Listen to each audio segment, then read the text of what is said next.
CO2, it's kind of gotten a bad rap.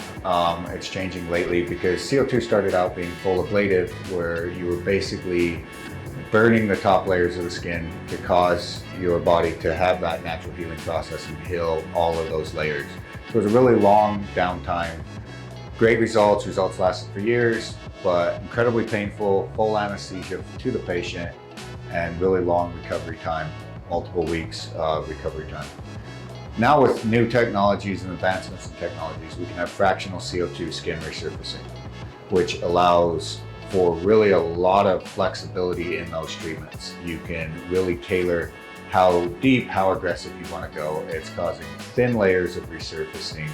You can do multiple thin layers of resurfacing per treatment, but you can really dial in of how aggressive you need to go depending on what treatment your patient wants. Whether you need to do a lot of deep lines, deep wrinkles, or just a light resurfacing, and that changes your downtimes, where you can have just a couple days downtime to a few weeks downtime.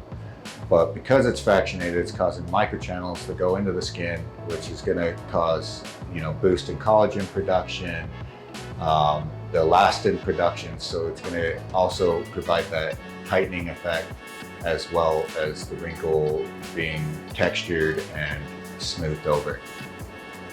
So the way the CO2 works with the fractionated is it has a galvanometer handpieces. So called a scanner, basically a galvanometer. All it is two mirrors on a motor.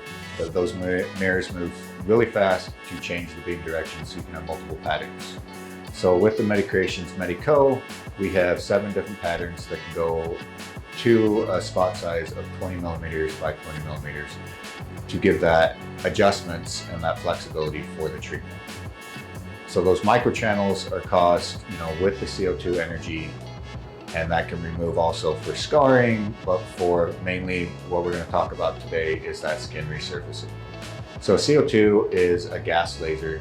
It's using CO2 gas that's excited by whatever medium that laser is designed to do. So with CO2, you have 2 options. You can have a glass tube or a metal tube. Glass tubes are excited by DC voltage. Metal tubes are excited by radio frequency.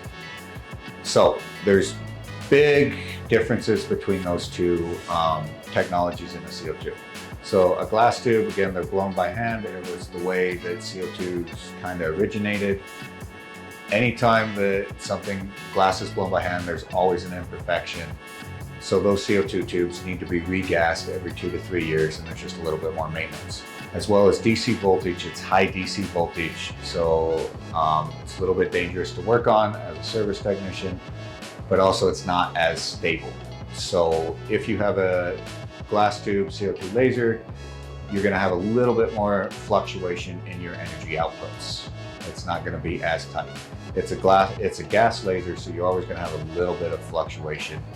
CO2 also is 10,600 nanometers, so you are on that far infrared spectrum for these treatments.